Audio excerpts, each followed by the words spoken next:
au nom de notre Seigneur Jésus-Christ.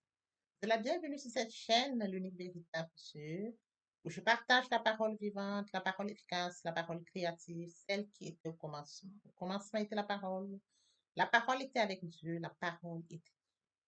Je souhaiterais aider chacun de nous à se rapprocher de Dieu afin de développer une relation d'intimité avec Dieu. Et oui, bien, mes frères et sœurs en Christ, connecter l'univers véritable Dieu, c'est de s'édifier via la parole. Il est écrit dans Matthieu 4, l'homme ne vivra pas seulement de pain, mais de toute parole qui sort de la bouche de l'Éternel.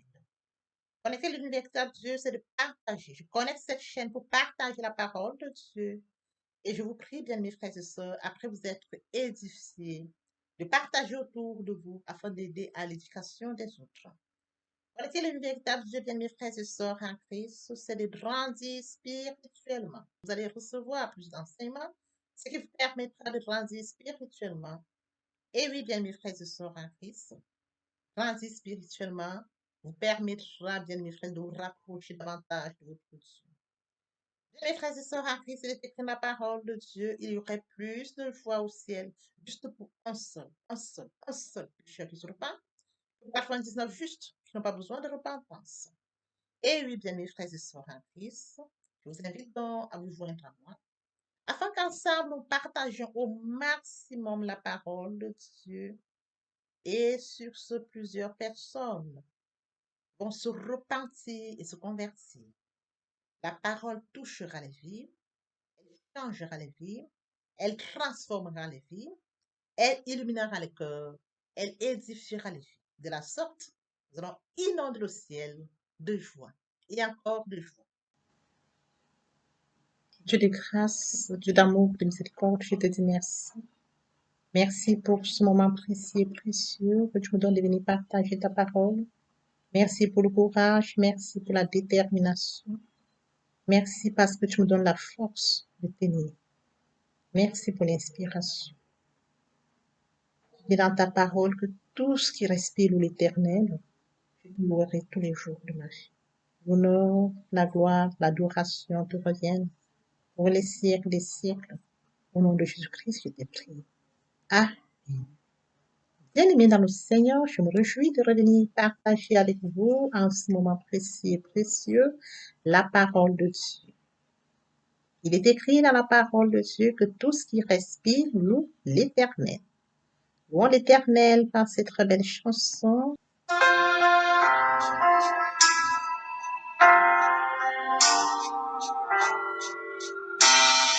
Ne crains rien, je t'aime, je suis avec toi.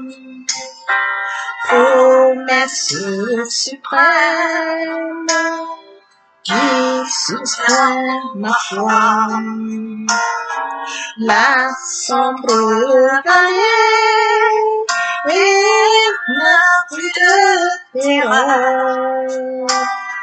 L'âme consolée,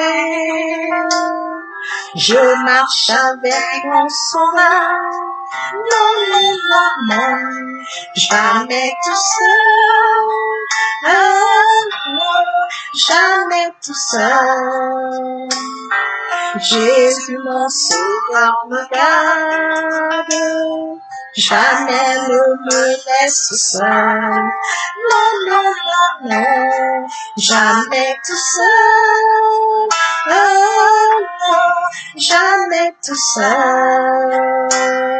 Jésus mon sauveur me garde, je ne suis jamais tout seul. L'aube matinière ne lui bonjour. Jésus ma lumière m'éclaire toujours. Quand je perds de vue l'astre Dieu, à travers la nuit, Jésus me montre les cieux. Non, non, non, non, jamais tout seul. non, jamais tout seul. Jésus, mon sauveur, me garde. Jamais ne me laisse seul. Non, non, non, non, jamais tout seul. Non, jamais tout seul. Jésus, mon sauveur, me garde. Je ne suis jamais tout seul. Les dangers accourent sur l'inconnu. De près il m'entoure et plus près est Jésus. Qui dans le voyage me refuse, c'est moi. Ne crains rien, encourage. Je suis toujours avec toi. Non, non, jamais tout seul. Jamais tout seul. Jésus, mon sauveur, me garde. Jamais ne me laisse seul. Non, non, non, non. Jamais tout seul. Ah non, jamais tout seul. Jésus, mon sauveur, me garde. Je ne suis jamais tout seul. Jésus, mon sauveur, me garde.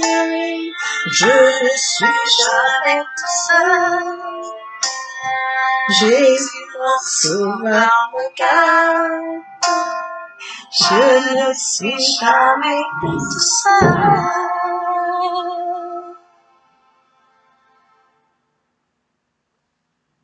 Père éternel, je te dis merci. Merci pour ce moment de partage. Merci parce que je ne suis jamais tout seul. Merci parce que nous ne sommes jamais tout seuls. Merci parce que tu nous aimes. Merci parce que tu nous gardes. Merci, Père.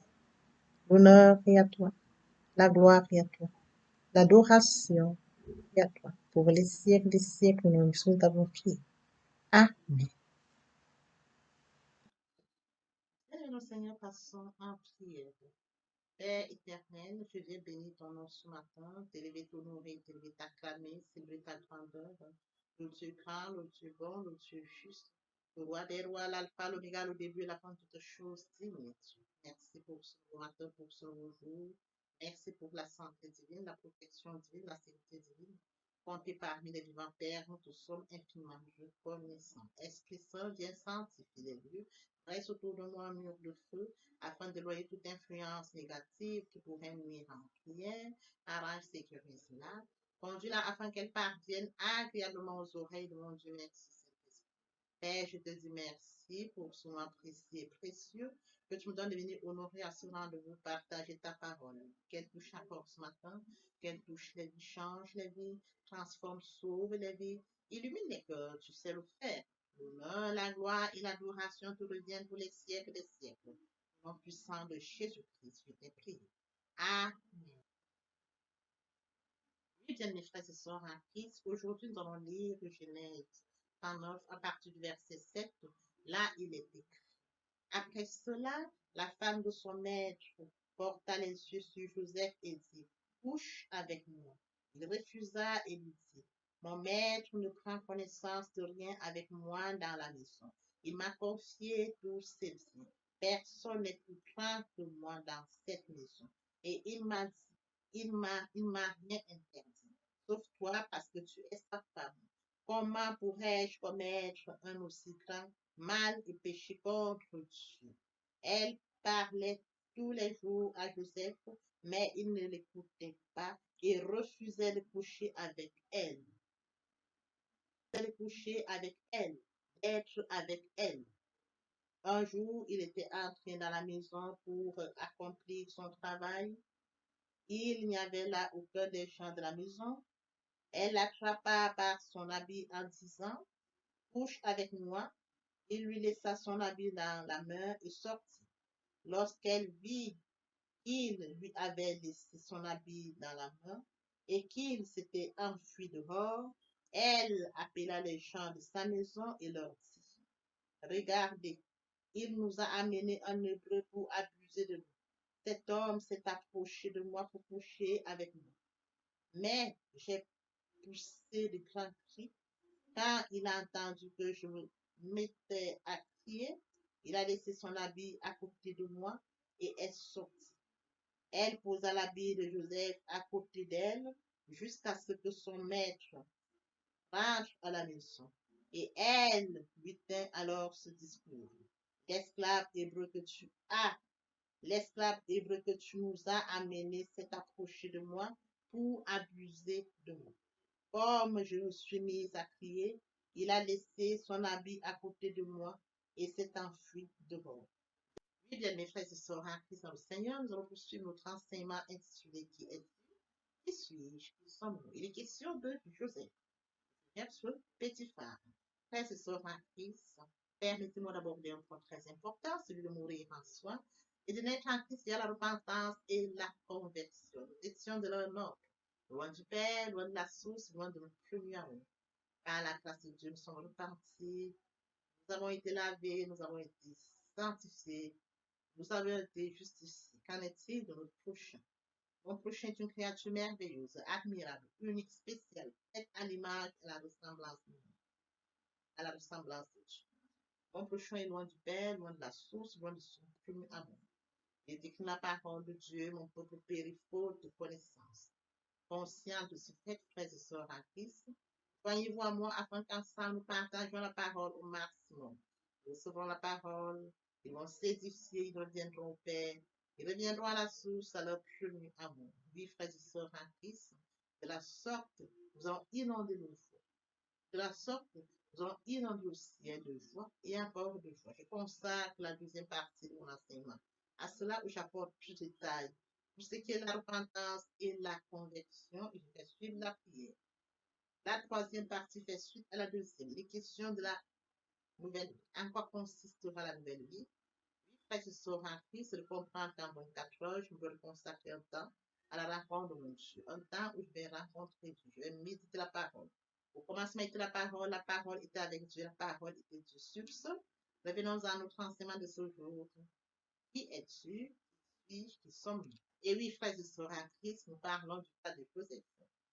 Un cas très intéressant, une histoire qui touche les vies, une histoire, frères et sœurs en Christ, qui est pour nous un témoignage. Alors, Joseph part sa famille, vendu par ses frères. Son père, le maître de l'homme, ce petit Joseph est un... Oui, bien, mes frères et sœurs, permettez-moi de regarder le contexte de l'histoire. Les questions de Joseph, né d'une famille, lui, son père l'a eu dans sa vie. Son père, le maître de l'homme, lui a posé une tunique, plusieurs couleurs. Et le petit Joseph, dès son bas âge, faisait de très beaux rêves d'ailleurs. Le Seigneur se manifestait déjà. Et à chaque fois qu'il racontait ses rêves, frères et sœurs en Christ, ses frères ne comprenaient pas le côté spirituel, mais s'en prenaient à lui. Ses frères le détestaient. Mais son père gardait le souvenir de tout ça. Alors, oui, frères et sœurs en Christ, lorsqu'ils allaient conduire le troupeau de son père, à chaque fois qu'il revenait, il reportait à son père le comportement de ses frères. Un jour, ils sont partis donc pour conduire le troupeau. Le père a appelé le petit Joseph et lui a demandé s'il pouvait aller voir ses frères et de pouvoir lui mettre la nouvelle pour ce qui est de ses frères et du troupeau. Le petit s'est en allé sur le chemin, il rencontre donc quelqu'un qui lui pose la question de savoir qui il cherche. Il réplique qu'il cherche mes frères. Il lui a dit, bon, ses frères, ils ont dit qu'ils montaient par là. Le jeune Joseph va donc à la rencontre de ses frères. De loin, ces derniers le voient venir. Oh, il est qualifié du rêveur. Le rêveur a c'est leur jeune frère. Et oui, frères et sœurs en Christ, c'est pour dire que le rêve de Joseph les avait tellement marqués, les avait tellement rendus réneux. Ils n'aimaient pas leur jeune frère parce que justement, du travers de ce rêve, on comprenait beaucoup de choses. Oui, frères et sœurs, distingués parce que c'était le choix de Dieu, distingués parce qu'il devait avoir une destinée grande, distingués déjà même par ses rêves. Pour arriver, ses frères ont décidé de le vendre. Premièrement, il voulait d'abord éteindre sa vie. Et l'un des frères a dit non, il ne faudrait pas éteindre la vie de notre frère. Ils ont donc décidé de vendre Joseph. Alors, quand ils l'ont vendu, Les Ismaélites qui passaient par là, les commerçants ont pris Joseph avec lui. Ils sont partis jusqu'en Égypte. Une fois arrivé en Égypte, il est vendu. Potiphar l'achète. Potiphar avait une grande position. C'était une place. Il avait une place importante chez Pharaon. Joseph n'est pas vendu chez n'importe qui. Il est vendu aussi chez Potiphar. Un homme qui a une distinction près de lui. Alors Joseph, une fois arrivé chez Potiphar, on lui confie la maison. Potiphar comprend qu'il a dans sa vie la main de l'Éternel. Il confie toute sa maison. À cause de Joseph, la maison de Potiphar était bénie, ainsi que ses champs. Tout ce qui était là était beau. Et oui, bien mes frères et sœurs en Christ, comme mentionné, Joseph était beau. Et Joseph était beau à tout point. Tout ce qu'il faisait était beau. Il était lui-même. Alors aujourd'hui, nous allons poursuivre dans la même lancée avec Joseph. Oui, frères et sœurs en Christ, il est question de son épouse. Donc, l'épouse l'appelle. Cette femme dit à Joseph, frères et sœurs en Christ, couche avec nous. La femme de Potiphar veut coucher avec Joseph. Joseph refuse. La femme de Potiphar veut profiter du pouce. Joseph approuve par le fait de coucher avec cette femme. Parce qu'il a conscience que c'est la femme de son maître. Son maître lui a donné, frères et sœurs en Christ, le commandement surtout. La femme. Oui, frères et sœurs en Christ, il va lui dire, il refusa et lui dit, mon maître prend connaissance de rien avec moi dans la maison. Il m'a confié tous ses biens. Personne n'est plus grand que moi dans cette maison. Et il n'a rien interdit, sauf toi, parce que tu es sa femme. Voyez-vous, Joseph craint Dieu. Joseph ne refuse. Joseph rappelle à cette femme, mon maître m'a tout donné, sauf toi, parce que tu es sa femme. Voyez-vous, le petit Joseph, il refuse de coucher avec cette femme. Et cette femme rusée, cette femme qui veut vraiment descendre Joseph, oui, frères et sœurs en Christ, va essayer de forcer. Et le petit hébreu va fuir. Il va fuir et pendant qu'il fuit, ses habits se retrouvent entre les mains de la femme de Potiphar. Elle use de cela, elle crie, faire en sorte que les autres employés de la maison voulaient faire croire que Joseph voulait coucher.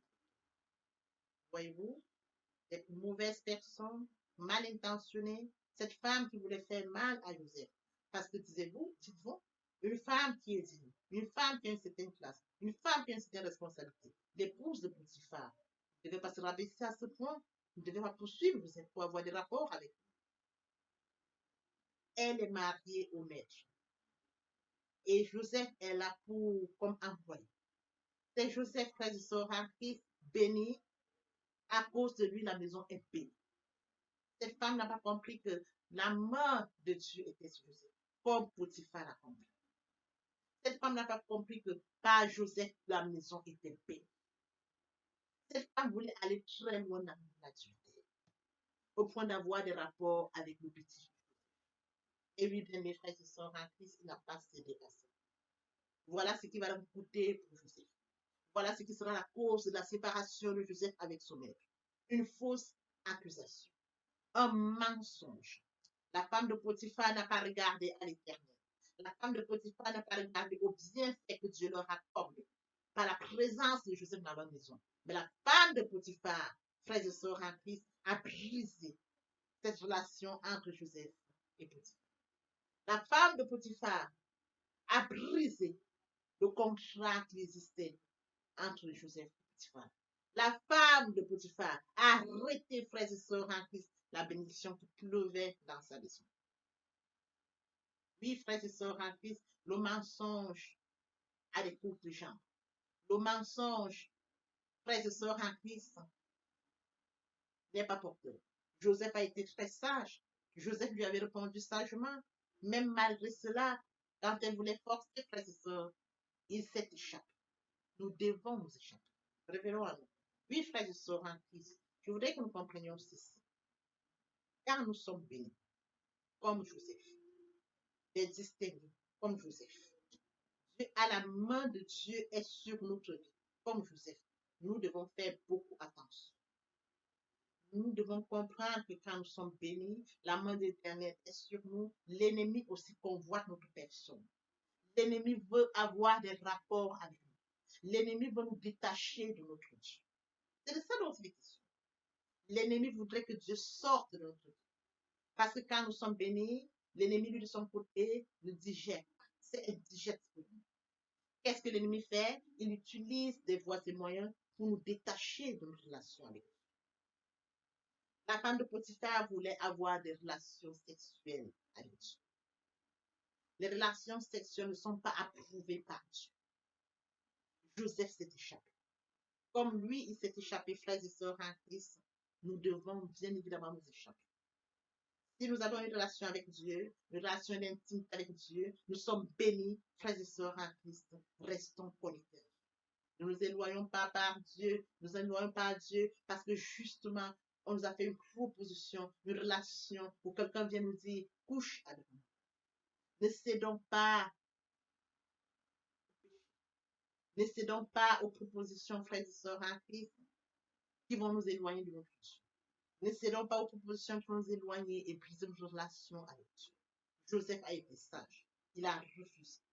Frères et sœurs en Christ, quitte à passer en prison, quitte à être maltraité, gardons notre relation avec Dieu. Regardons au Dieu qui nous a bénis et qui a encore la main sur notre vie. Quand bien même les hommes viendront nous accuser faussement, comme le cas de Joseph. Quand les hommes viendront nous accuser faussement, frères et sœurs en Christ, le Dieu qui nous connaît, le Dieu en qui nous avons mis notre foi, notre espérance. La relation avec Dieu ne sera pas brisée. La vérité des hommes, le mensonge des hommes reste sur terre. Mais le Dieu des temps des circonstances, le Dieu juste, est la vraie version. Il sait, frères et sœurs, que Joseph s'est échappé parce qu'il craignait Dieu. Joseph a refusé d'avoir cette relation parce que ça n'honorait pas Dieu. Voyez-vous? Même si la femme de Potiphar s'est permise de crier, de mentir, mais le Dieu que nous servons, le Dieu qui avait la main mise sur Joseph, savait que c'était comment. Voilà comment Dieu va commencer à continuer à accompagner Joseph dans sa mission.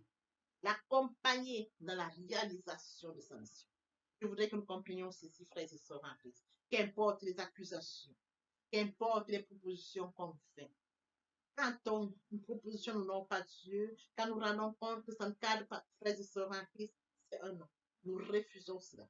Refusons de briser notre relation avec Dieu pour des propositions qui n'honorent pas Dieu. Refusons de briser notre relation avec Dieu pour des choses qui vont nous éloigner de Dieu. Il est écrit dans la parole de Dieu, ce sont vos fautes qui mettent une barrière entre vous et votre Dieu. Tout rayonnement suscite de la jalousie.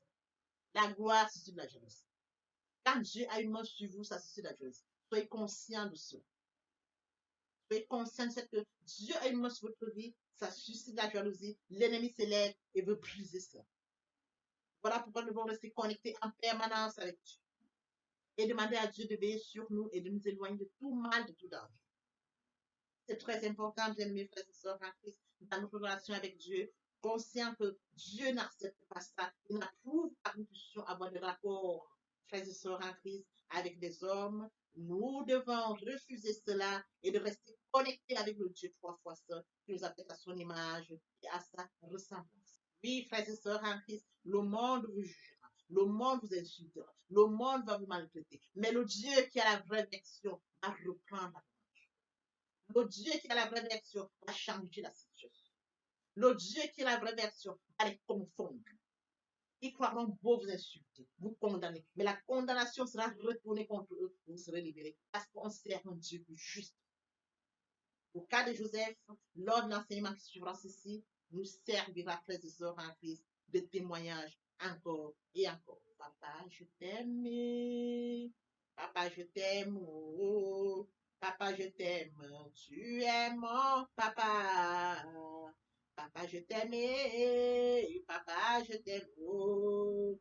Papa, je t'aime. Tu es. Il a déjà préparé le plan pour Jésus. Il a une merveille pour nous. Une mission pour laquelle nous vivons. Nous ne devons pas avoir peur.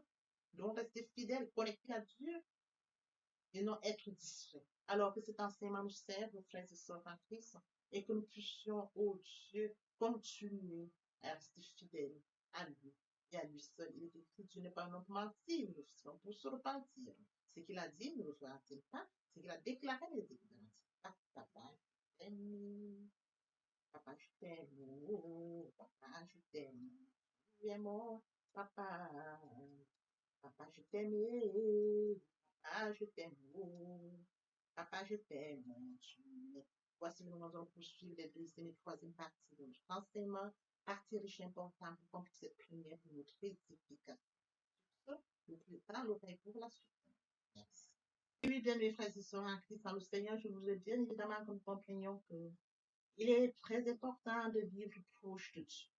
Pour nous qui étions loin de Dieu, qui étions éloignés de Dieu, qui avions une vie qui nous convenait, mais qui n'honorait pas notre Dieu, bien mes frères et sœurs, il est temps de réaliser que le moment est venu pour nous de nous rapprocher vers le Créateur, de nous rapprocher vers le Dieu qui nous a créé à son image et à sa ressemblance, de venir au Père, de revenir à la source.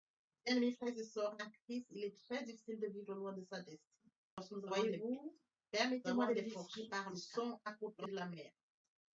Nous avons des briques, ils sont à côté de la mer. Nous avons toute espèce qui vit à côté de la mer qu'il a mise au monde. Comment pouvons-nous vivre loin de notre Dieu? Nous sommes loin de Dieu, nous n'avons pas conscience de notre destinée, qui est celle que Dieu a préparée pour nous. La vie que nous pourrons vivre nous apportera rien. Bien, mes frères et sœurs, rapprochons-nous de Dieu. Rapprochons-nous de Dieu et de notre destinée. Rapprochons-nous de Dieu afin de vivre comme Dieu l'a décidé pour nous. Rapprochons-nous de Dieu, bien mais faites à son image, à sa ressemblance. Vivre loin de Dieu, c'est vivre loin de sa destinée. Oui, bien mes frères et sœurs, sur ce, je vais donc introduire ce matin la repentance et la conversion. Il est très important de mourir en soi et de naître en Christ. Il y a la repentance et la conversion. Se repentir, c'est de reconnaître que je suis pécheur. Se repentir, c'est de reconnaître mes fautes. Se repentir, c'est de décider de les abandonner, de les avouer et de les abandonner. Se repentir, c'est de regretter sans vouloir pleurer. Se repentir, bien mes frères et sœurs en Christ, c'est de savoir que Jésus-Christ est mort sur la croix de Golgotha. Oui, bien mes Dieu a tant aimé le monde qu'il a donné son Fils unique, afin que quiconque croise en lui ne périsse point, mais qu'il ait la vie éternelle. Bien mes frères et sœurs en Christ, si nos péchés sont comme le cramoisi, ils deviendront blancs comme la neige. S'ils sont comme la pourpre, ils deviendront comme la laine. Telle est la parole de Dieu. Si nous confessons le péché, il est fidèle. Il est fidèle pour nous les pardonner et pour nous purifier de toute iniquité. Quel amour, bien mes frères et sœurs. Nous servons un Dieu fidèle. Dieu n'est pas notre menti, ni le Fils de l'homme pour se repentir. Ce qu'il a dit, ne le fera-t-il pas? Ce qu'il a déclaré, ne l'exécutera-t-il pas? Bien, mes frères, il est très important de passer à la repentance. Et la conviction, c'est le fait de déplacer le centre de gravité de ma vie ancienne. Avant, j'avais une vie qui n'honorait pas Dieu. Je menais une vie qui me convenait, qui m'honorait. Bien, mes frères et sœurs, qui suis-je pour m'honorer? Je dois honorer le Dieu qui m'a créé. Raison pour laquelle, dans l'humilité, je dois rentrer dans la nouvelle vie. Les choses anciennes sont passées. Voici la nouvelle vie commence. Je dois rentrer dans la nouvelle vie. C'est très important, bien mes frères et sœurs. Lorsque les cœurs se convertissent, le voile est ôté. Or, le Seigneur, c'est l'Esprit. Là où est l'Esprit du Seigneur, là est la liberté. Vous entrez dans la liberté. Oui, bien mes frères et sœurs, c'est très important de le comprendre. Vous entrez dans la nouvelle vie. L'Esprit Saint prendra le contrôle de cette nouvelle vie. Bien mes frères et sœurs, pour toutes les personnes qui ne se sont pas encore engagées à suivre le Seigneur, pour ceux qui se sont engagés et qui auraient abandonné pour quelque raison que ce soit, le moment est venu pour nous de rentrer en prière via cette chanson.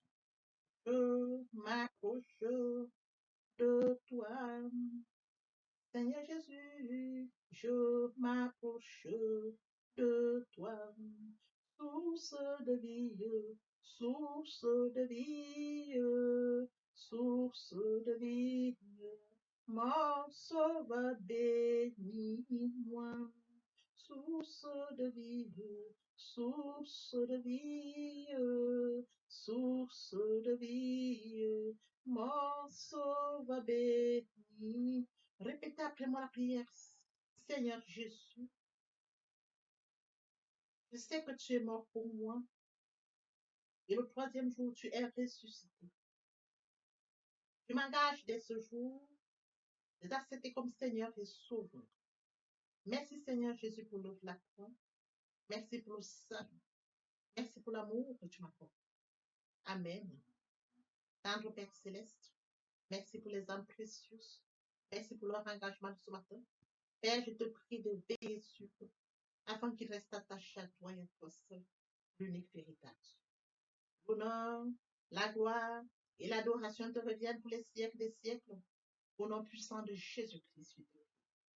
Amen.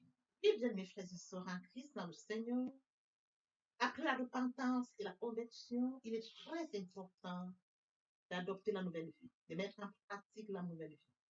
La nouvelle vie constituera quoi? À la méditation de la parole. Parce que la parole est créative, comme je l'ai dit aux enseignements précédents. Au commencement était la parole était Dieu, et avec Dieu, la parole était Dieu. C'est de cette parole dont il est question. La parole est créative, elle est dominante, elle est efficace, elle est productive. C'est de cette parole dont il est question. Il est question de méditer la parole. Il est question de suivre certaines étapes de mes frères et sœurs en Christ. Je lis la parole, il est question de lire la parole. Premièrement, bien mes frères et sœurs en Christ, c'est de rentrer en prière. Confier ce moment à Dieu où je vais en méditation, invoquer le Saint-Esprit afin qu'il prenne contrôle durant la méditation et suivre donc la lecture du verset biblique ou du passage qui nous servira d'appui pendant la méditation. Méditer la parole, c'est la mûrir, c'est aller en réflexion profonde. Méditer la parole, bien mes frères et sœurs, pendant ce moment, je reçois des révélations via le Saint-Esprit. Moment opportun de prendre des notes. Je note toutes ces révélations qui seront utiles, bien mes frères et sœurs en Christ dans le Seigneur. Il faut bien évidemment recevoir la parole. Quand on médite, il faut la recevoir. Je reçois la parole en actant la foi. La foi est une ferme assurance des choses qu'on espère, une démonstration de celles qu'on ne voit pas. La foi vient de ce qu'on entend vient de la parole de Dieu. Acter la foi agissante. Il faut bien évidemment obéir à la parole. L'obéissance vaut mieux que le sacrifice. Abraham a acté la foi. Abraham a obéi. Donne-moi ton fils, ton unique fils, qui s'est levé. Le Seigneur m'a donné un fils. Le Seigneur me demande de lui donner mon fils. Je vais lui donner mon fils. Abraham n'a pas hésité.